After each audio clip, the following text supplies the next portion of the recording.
Hello everyone, I'm Man of Interest here with Which Switch. Today on Which Switch, let's go over the Blueberry Switch. The Blueberry is the tactile stepbro of the Cream Switch. Like with the Cream Switch teardown, this switch doesn't provide anything particularly crazy on the insides aside from the fact that, like the Cream Switch, the housing is the same palm housing. Normal MX Switch housings are typically a nylon blend, but not the Cream nor Blueberry. They're made of palm, the same material most all stems are made from. Unlike standard Cream switches, Blueberries don't really suffer from that same stick slip phenomena that unlubed Creams seem to be affected with quite often. So let's get to the graphs for this switch, because I think the graph for the Blueberry switch paints an interesting story about the switch itself. First, let's take a look at the manufacturer's graph. On the manufacturer's graph, it claims that the bump starts at around 1 millimeter of travel and persists through 2 millimeters, with the switch not actuating until a late 3 millimeters. Normal switches will actuate at around 2 millimeters-ish in the middle. The curve itself looks nice and gentle, and based off the manufacturer graphs, doesn't look too shabby, possibly a nice and gentle switch. And I mean, yeah, this switch does look tame compared to most tactile switches, at least the graph does. There's no rapid change in weight, but instead a gradual increase and decrease spread over 3/4 of the entire key press. So let's compare it with another switch, a switch that also isn't terribly intense but still pretty popular, the Cherry MX Clear. Now, when we squish them onto the same scale, the Cherry MX Clear graph was made by Hotdog, and on the MX Clear, we can see that the delta, or the difference between the starting force and the peak, it goes between 35 and 60 grams force. The Blueberry switch goes from between 50 and 67-ish grams force. That means it should be a pretty subdued tactile event and tactile switch with not too intense of a bump, at least not, contained and short. That sounds pretty cool, but is it actually like that? Let's take a look at my force curve graph, because I think there's more than meets the eye in this situation. Here's my force curve graph. Whoa, wait, that looks pretty different, at least in the shape, compared to the manufacturer. Okay, let's overlay the two. Yeah, they're definitely different. What the heck is going on here? There are essentially two bumps going on on my graph. The first bump is pretty intense. The first bump ramps from 45 grams up to 75 grams force in about a millimeter of travel before starting a less intense bump afterwards. This is wildly different from what the manufacturer provided as their graph. I need some additional verification to confirm this craziness, so hey, great news, Mike of Novelkeys also provided his graph. Let's look at it in addition to mine. Looking at Mike's graph, normally as uploaded, we do see the bump and possibly another bump, but when the graph is stretched out so much like this, everything starts to look a bit linear. So let's squish it to the same scale as the rest of the graphs, and yep, here we go. We can see some obvious differences between the two once again.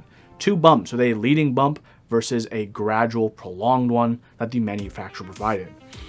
Okay, let's just cram all the graphs together. We got my graph, we got Mike's graph, we got the manufacturer's graph.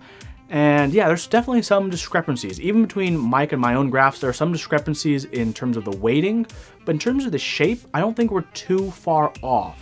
We do have similar enough graph shapes and data to conclude the force curve graph provided by the factory is absolute bullshit.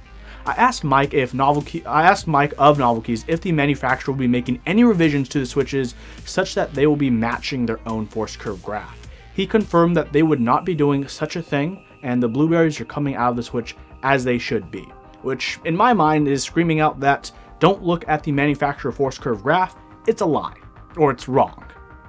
So if you're going to buy a Novelkeys Blueberry switch, please do so using the graphs provided by Mike or myself. Keep that in mind, because what you receive is actually different than what the manufacturer provided for their graph. It's basically deception, right? I feel like they must have definitely known this as production units, were coming out of the factory. They had to have tested them, right? And plotted at least some of them.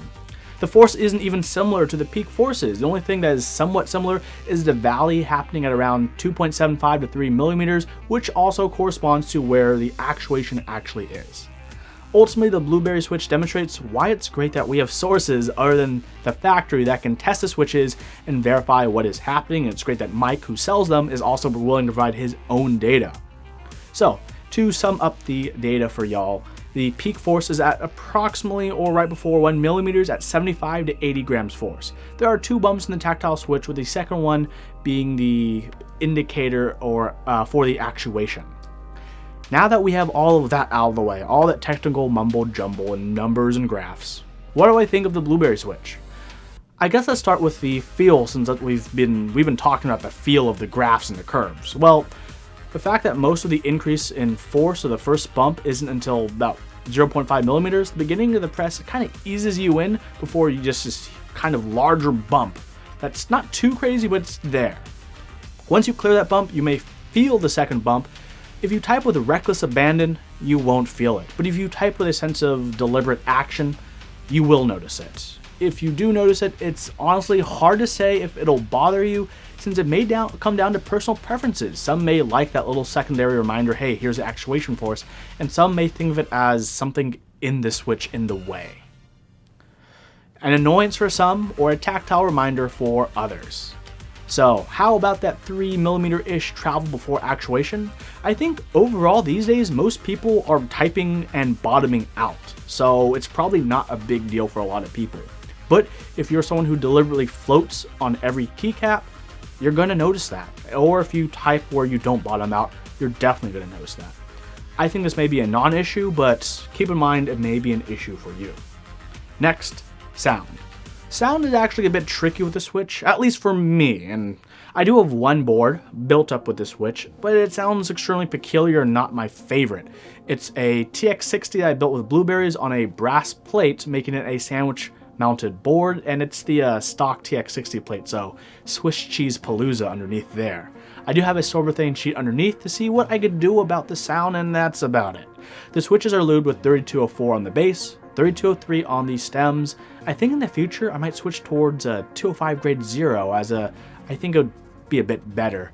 Here's how it sounds.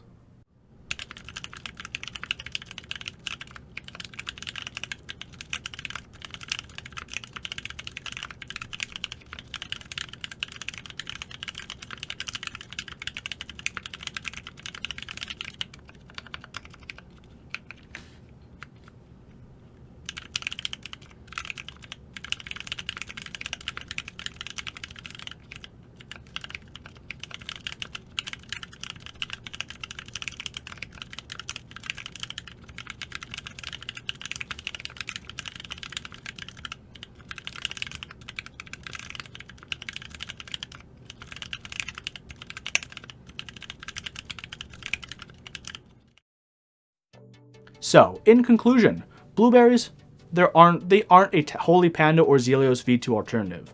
Blueberries also aren't an ErgoClear or Zelios V1 alternative. It's a bit of its own thing, for better or worse. Do I love it? No. Do I hate it? No, I don't, but I do think it has a place in the world. I personally will definitely consider doing at least one more build with these blueberries before I make my final judgment of would I even ever care to use them again. I want to use them somewhere where they have a better chance to shine than in a TX60, not to knock the TX60. I hope you all enjoyed this episode of Which Switch. Let me know in the comments what you think below of the Novel Keys Blueberry Switch and of the show. What do you guys think I should cover next? What Switch coming out or already out? And hey, don't forget to hit that sub button, turn on notifications, yada yada yada, all the standard stuff. Everyone, thank you so much for watching, and I hope you keep on keyboarding.